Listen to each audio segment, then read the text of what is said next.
Je m'appelle Sani Yahya Janjouna, sociologue et anthropologue.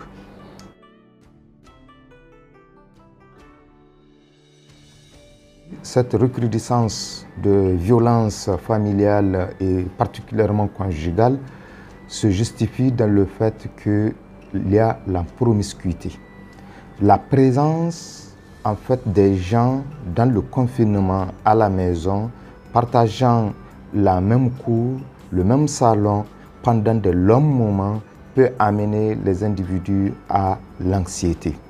Et lorsqu'on se trouve dans un tel état, justement, il ne peut que se poser des problèmes d'appréciation de l'autre, de jugement qu'on porte sur le comportement de l'autre. À la limite, c'est l'agacement. Le fait d'être ensemble dans de longs moments, ça peut amener l'individu maintenant à avoir un autre regard et surtout être porté à juger l'autre. Et ce jugement se fonde sur le fait qu'on compare le comportement de l'autre vis-à-vis de soi-même. Et lorsqu'on constate que le comportement de l'autre ne rime pas correctement avec ce qu'on attend de lui, il va sans dire que les bases d'un éventuel conflit déjà semblent être posées.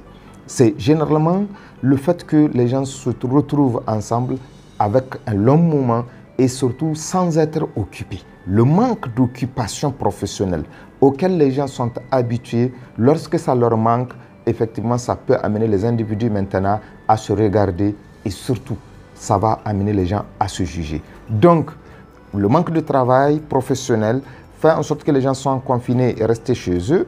Deuxième élément, le fait que les gens se retrouvent ensemble dans un espace plus ou moins serré, même salon pendant des jours, même cours pendant des jours, et cela amène justement une certaine forme de pression psychologique. Et cette pression psychologique va amener les gens à se positionner tout en jugeant les autres. Et le jugement qu'on va porter sur l'autre va être un jugement comparatif. Voilà moi ce que je veux et ce que l'autre fait n'est pas conforme au mien. Et par conséquent, le conflit va éclater. Donc, en réalité, ce sont toutes ces raisons qui amènent les gens à être dans cette situation. La frustration étant un ingrédient qui vient encore justement agrémenter malheureusement la situation pour faire en sorte que les conflits éclatent entre les couples, mais aussi entre même les parents et leurs enfants.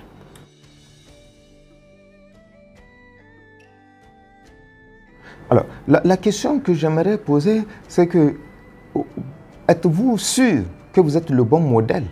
Parce que souvent, en jugeant l'autre, on estime qu'il n'agit pas correctement. Et c'est ce qui amène les conflits. Pourquoi tu as fait ceci? Voilà ce que tu devrais faire. Êtes-vous sûr que c'est vous qui êtes le bon modèle, le modèle à suivre? Et c'est ça en fait le problème. Personne n'est parfait. Et ça, vous l'avez entendu toujours les gens le dire. Nul n'est parfait. Et par conséquent, ce qui fait de nous différents, c'est le degré de patience qu'on a à supporter l'autre. Et lorsque ça manque, il y a un problème dans la vie, en tout cas conjugale ou dans la vie familiale. On ne doit pas se targuer de juger l'autre en comparaison à ce que nous voulons. Pourquoi? Parce que nous ne constituons pas non plus un modèle.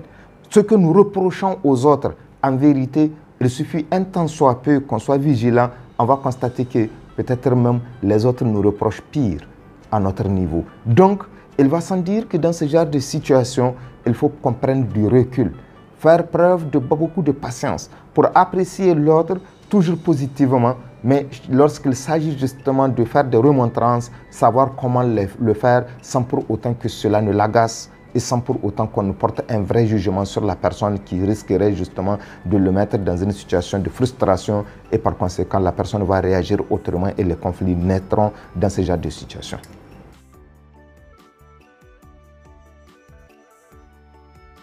Pour les femmes, il faut qu'elles sachent une chose, qu'elles essayent de montrer à leurs époux qu'il y a une différence entre respect et soumission. La femme n'est pas la soumise de l'homme, mais elle lui doit absolument du respect, autant que ce dernier lui doit le même respect. Donc, les relations conjugales ne se fondent pas sur le rapport de soumission à une autorité.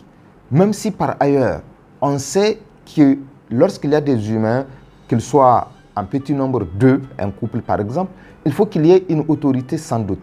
Mais l'autorité, de par nos religions, de par même les principes fondamentaux de notre société, se trouve dans les mains de l'homme.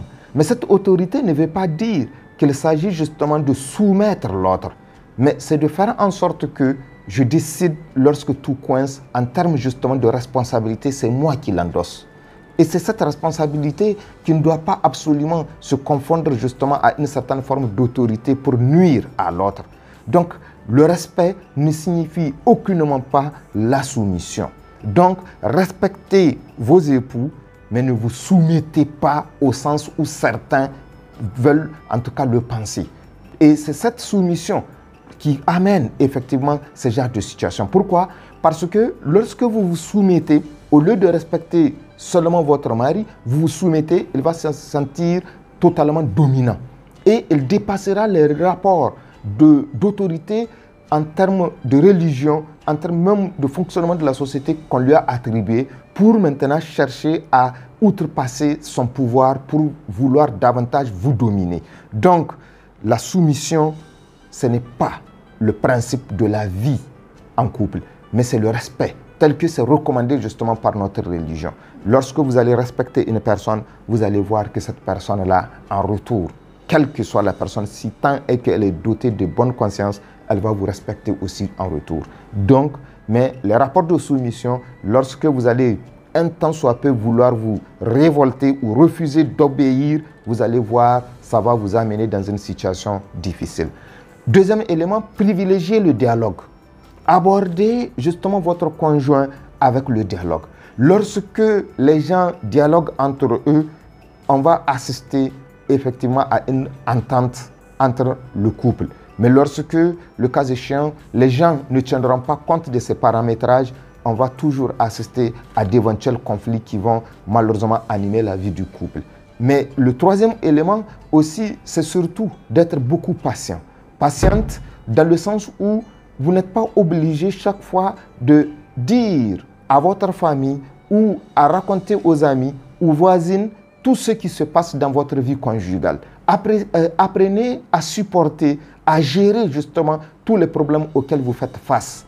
Lorsque vous avez votre vie de couple, tous les problèmes auxquels vous êtes confrontés, essayez d'amortir, de supporter cela à votre niveau. Il est vrai qu'il va arriver un moment où on ne pourra plus supporter. Mais lorsqu'on va tenir compte du dialogue, en abordant le monsieur, le mari, avec le respect, ce qui est évident, on va aboutir à une bonne entente. Donc, la solution ne se trouve pas ailleurs. Elle ne se trouve pas au niveau des parents. Elle ne se trouve pas au niveau des amis, non plus au niveau des voisines. Elle se trouve dans vos mains. Et il s'agit d'aborder la personne justement dans le respect et vice-versa. De même que lui-même, le mari, doit le faire autant. Les rapports ne doivent pas aller dans le sens de domination, de soumission, mais de respect mutuel. Et il va sans dire que dans ce contexte-là, on va fonder un foyer tout à fait merveilleux.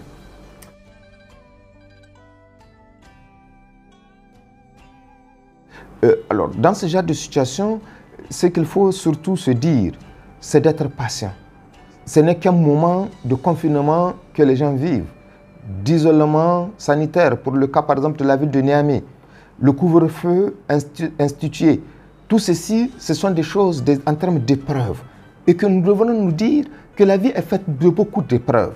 Quelles sont nos capacités à nous de supporter, de faire face à ce genre d'épreuves? Ce ne sont pas les premières, mais ce ne sera pas non plus encore les dernières. Il faut que nous soyons armés de patience, que nous nous armions de patience, de beaucoup de courage pour affronter justement ces réalités avec beaucoup plus de lucidité, plutôt qu'avec une certaine forme de conflit avec les autres. Donc, prenons notre mal en patience, ce n'est qu'une parenthèse de notre vie et bientôt ça sera un douloureux souvenir.